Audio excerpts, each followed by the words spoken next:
আচ্ছা হিমু, তুমি কি কাউকে ভালোবাসো? না ভাই, এসব ভালোবাসাটা আসে আমার দিয়ে হবে না। তুমি শোনো না, তুমি কি আমাকে তোমার লাইফের অনেক ইম্পর্টেন্ট কোনো পার্সন মনে করো? আচ্ছা শোনো, আমরা যখন আমাদের সময় কাউকে দিই, আমরা আমাদের লাইফ থেকে একটা অংশ তাদেরকে দিয়ে দিই, যেটা আমরা কখনোই ফেরত পাবো না।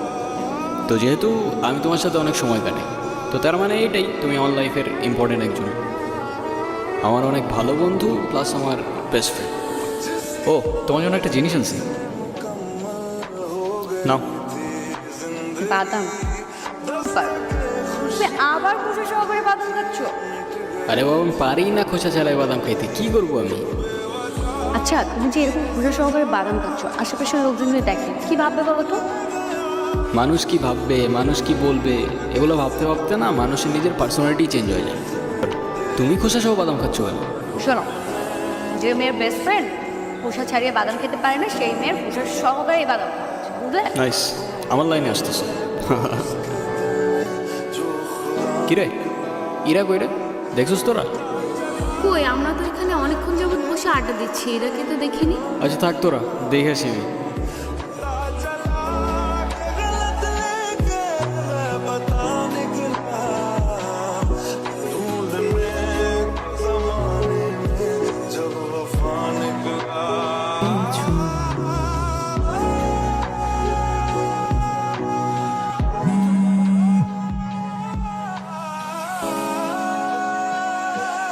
হ্যালো হিমু, আমি এতদিন তোমাকে কতগুলো কল দিছি, কল ধরো নাই কেন?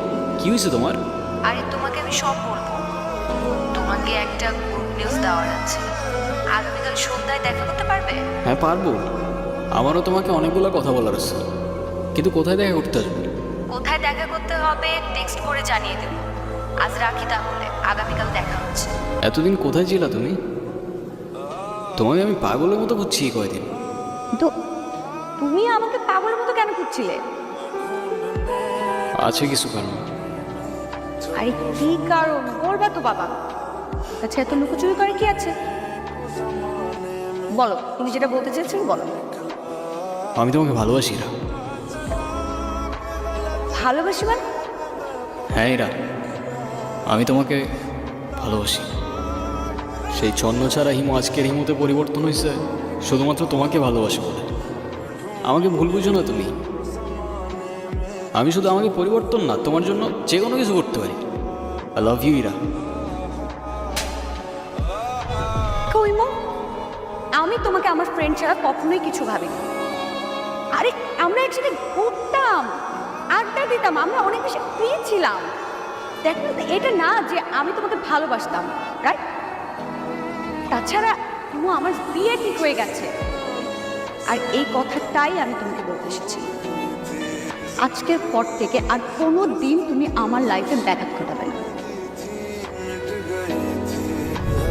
আমাদের আর কোনোদিন দেখা হবে না, এটাই আমাদের শেষ দেখা। ভালো থেকো।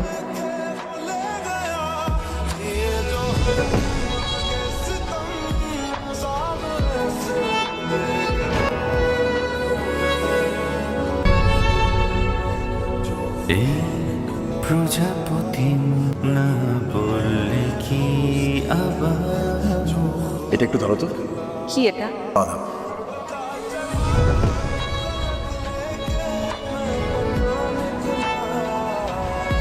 রাস্তায় আসার সময় হঠাৎ করে দেখলাম রাস্তায় একজন বাদাম বিক্রি করছে।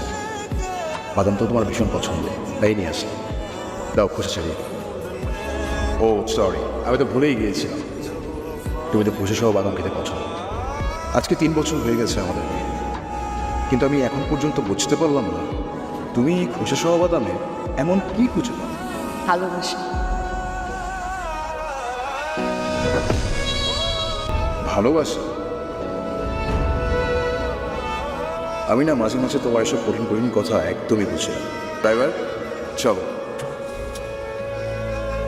সেদিন অনেক দেরি করে ফেলেছিলে হিমু। আমিও যে তোমাকে অনেক ভালোবাসতাম। যেদিন শেষবারের মতো তুমি আমি পার্কে বসে খোসা সহ বাদাম খেয়েছিলাম, সেদিন বাসায় গিয়ে দেখি পাত্রপক্ষ আমাকে দেখতে এসেছে। আমার বাবা অনেক অসুস্থ হয়ে পড়েছিল হঠাৎ। তার শেষ ইচ্ছে ছিল নিজের হাতে আমাকে বিয়ে দিয়ে যাবেন, কিন্তু তোমার আমার